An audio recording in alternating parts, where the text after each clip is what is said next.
নমস্কাৰ বন্ধু বান্ধৱীসকল, আজি আকৌ এটা জবৰ নটিচ লৈ আহিছোঁ। কইল ইণ্ডিয়া লিমিটেড চাকৰি ওলাইছে, আপোনালোকে এপ্লাই কৰিব পাৰে। এডভাৰটাইজমেণ্টখন এইখন 2025 এপ্লাই ডেট কেতিয়া আছে আপোনালোকে চাওক। অনলাইন এপ্লিকেশ্যন হ'ব আপোনালোকৰ 15 তাৰিখৰ পৰা।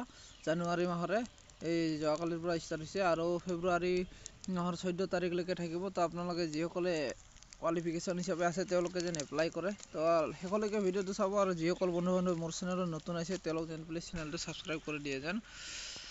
এইটো এক্সাম হ'ব CBT কম্পিউটাৰ বেছ টেষ্ট হ'ব, তাতে কোনো কিবা নাই, স্কিল টেষ্ট বা কিবা নাই।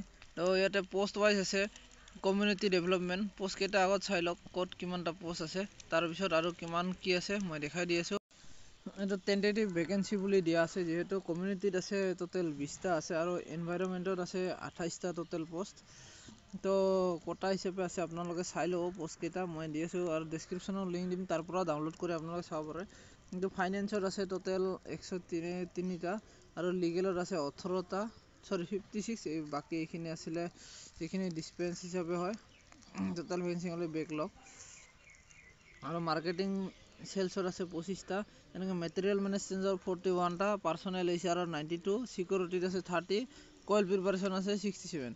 তো সেই হিচাপে আপোনালোকক চেলাৰিও কৈ দিম আৰু কোৱালিফিকেশ্যনখিনি এতিয়া মই দেখাই দিছোঁ আপোনালোকক। কোৱালিফিকেশ্যন কোনে কোনে এপ্লাই কৰিব পাৰিব আপোনালোকে। কমিউনিটি ডেভেলপমেণ্টৰ মিনিমাম 2 ইয়াৰ পষ্ট গ্ৰেজুৱেট ডিগ্ৰী, পষ্ট অৰ গ্ৰেজুৱেট ডিপ্ল'মা লাগিব, ডিপ্ল'মা লাগিব কমিউনিটি ডেভেলপমেণ্টৰ আৰু ৰুৰেল ডেভেলপমেণ্টৰ। নহ'লে বা minimum 2 year post graduate degree from A recognise institute A social work হিচাপে আপোনালোকে যদি কৰিছে এপ্লাই কৰিব পাৰে। আৰু ইনভাইৰনমেণ্টৰ ফাৰ্ষ্ট ক্লাছ ডিগ্ৰী লাগিব আপোনালোকৰ ইনভাইৰনমেণ্টেল ইঞ্জিনিয়াৰিং আৰু any engineering degree with PG degree diploma in environmental engineering. আপোনালোকে ইনভাইৰনমেণ্টেল ইঞ্জিনিয়াৰিং কৰিব পাৰিব, লগতে PG ডিগ্ৰী যদি কৰিছে কৰিব পাৰিব। ফাইনেন্সত কোৱালিফাইড CA বা ICWA লাগিব আৰু লিগেলত graduate law of 3 years or 5 years duration of recognise university institute 60% mark লাগিব, কিন্তু ল কৰিছে। আৰু মাৰ্কেটিং চেলছত 2 ইয়াৰ্ছ MBA কৰা লাগিব, PG ডিপ্ল'মা। মেটেৰিয়েল মেনেজমেণ্টত engineering degree electrical or mechanical engineering with 2 years MBA নহ'লে PG ডিপ্ল'মা কৰা লাগিব 2 বছৰৰ আপোনালোকৰ। পাৰ্চনেল HRত গ্ৰেজুৱেট লাগিব, 2 years full time post graduate degree PG diploma লাগিব, পষ্ট গ্ৰেজুৱেট ডিপ্ল'মা লাগিব। চিকিউৰিটি গাৰ্ডত গ্ৰেজুৱেট মানে আপোনাৰ যিকোনো গ্ৰেজুৱেট হ'লে হ'ল, আপোনালোকৰ BA হওক বা MA BA যিকোনো ব্ৰাঞ্চত হ'লে হ'ল, ডিগ্ৰী যিহেতু কৈছে আপোনালোকৰ আৰ্টছ কমাৰ্চ যিকোনো। আৰু কইল প্ৰিপাৰেশ্যনত BTech লাগিব, নহ'লে BSc engineering in chemical mineral engineering আৰু মেটেলাৰ্জি ইঞ্জিনিয়াৰিং 60% লাগিব। তো এইখিনি আছিলে কোৱালিফিকেশ্যনখিনি আপোনালোকৰ। মিনিমাম এক্সপিৰিয়েঞ্চ ইয়াতে লিখি দিছে 2 ইয়াৰ্ছ ফৰ চিকিউৰিটি, যিসকলে চিকিউৰিটি ডিচিপ্লিনত এপ্লাই কৰিব তেওঁলোকৰ কাৰণে 2 years service in officer executive cadre arm forces or central পুলিচত কৰিলে হ'ব আৰু মিনিমাম 5 ইয়াৰ্ছ ছাৰ্ভিচ নহ'লে 5 বছৰ ছাৰ্ভিচ হ'লেও হ'ব।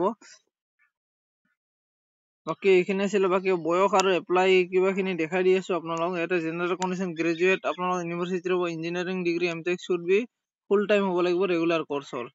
বাকী পোষ্টখিনি যে দেখিয়ে দিলে, আপোনালোকে যিসকলে বন্ধু বান্ধৱীয়ে ডিগ্ৰী কৰিছে বা পষ্ট গ্ৰেজুৱেট কৰি থোৱা আছে তো আপোনালোকে প্লিজ এপ্লাই কৰিব, কাৰণ ভাল চাকৰি হ'ল কইল ইণ্ডিয়াত। পে স্কেলো বহুত হাই ফাই লেভেলত আছে আৰু আপোনালোকৰ এইখিনি কোৱালিফাইং মাৰ্ক আছে কম্পিউটাৰ বেছড অনলাইনৰ। ইয়াতে জেনাৰেলৰ আছে 40 মাৰ্ক লাগিব পাৰ পেপাৰত, পেপাৰ হিচাপে হ'ব যিহেতু কম্পিউটাৰ বেছড পেপাৰ হ'ব 100 মাৰ্কৰ। তো পাৰ paper total 40 mark.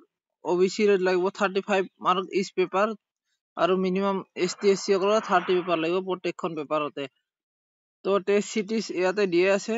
The computer online test will be test cities as mentioned in the online application. যেতিয়া আপোনালোকে অনলাইন এপ্লাই কৰিব তেতিয়া চিলেক্ট কৰিব কোনটো জেগাত আপোনালোকে এক্সাম দিব, সেই হিচাপে আপোনালোকে এপ্লাই কৰিব পাৰিব। ইয়াতে কম্পিউটাৰ বেছড টেষ্ট হিচাপে হ'ব এক্সাম।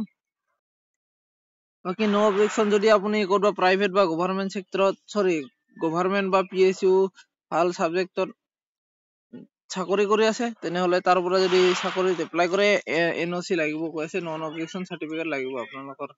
তো সেই হিচাপে আপোনালোকে এপ্লাই কৰক। যিসকলে ভাল কৰি এপ্লাই কৰি আছে তেওঁলোকে যেন কৰি আছে তেওঁলোক প্লিজ এপ্লাই কৰে সোনকালে। তো এইখিনিয়ে আছিলে আজি ভিডিঅ'ত, তো প্লিজ সোনকালে এপ্লাই কৰক আপোনালোকৰ। ধন্যবাদ।